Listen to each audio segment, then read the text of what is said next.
हमें बहुत कुछ चीज की सीख दे रहा है। हमें हर एक चीज पे अधिकार है। हमें पढ़ाई लिखाई हर एक चीज पे हमें आज़ादी चाहिए। हमें दूसरों को भी साथ भेदभाव नहीं करना चाहिए। सब एक समान होते हैं, क्योंकि संविधान अधिकार देता है। हमें ये संवैधानिक अधिकार देता है। बिल्कुल गुड।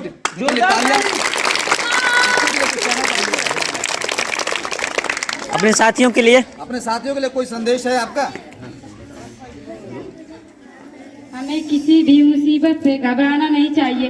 हर एक मुसीबत से हमें लड़ना चाहिए, क्योंकि एक दिन हार होती है तो दूसरे दिन जीत जरूर होती है। तालियां के लिए। हार के बाद ही जीत होती है। देश दिया गया संविधान के बारे में इसकी पूरी जानकारी मिली आप लोगों को। लड़कियों और लड़कों में कोई भेद नहीं रखना चाहिए। सबको समान अधिकार है, सबको शिक्षा का अधिकार, सब पूरा अधिकार बराबर है।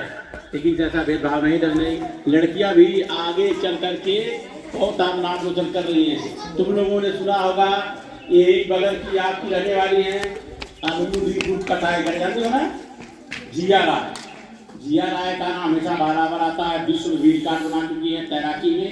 वो भी बहुत अपने परिवार और सभी जगहों का अपना नाम रोशन कर रही है। बस उनको अवसर देने की आवश्यकता है।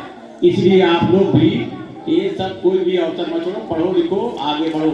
सब कहीं में हर चीज में, खेल से लेकर के पढ़ाई में, जो भी हो शिक्षा में, आप लोग ऐसा करने के लिए निभर लो, ठीक है। अगर तुम्हारे माँ बाप कोई भी हो, अगर तुम लोग भाई को पढ़ाना चाहता है, बड़ी बहनों को नहीं पढ़ाना चाहता है, इसके लिए तुम अपने माँ बाप से भी लड़ो कि हम लोग भी पढ़ेंगे। जैसे भैया पढ़ने जाते हैं, चाहे कोई पढ़ने जाता है, हम लोग भी पढ़ेंगे।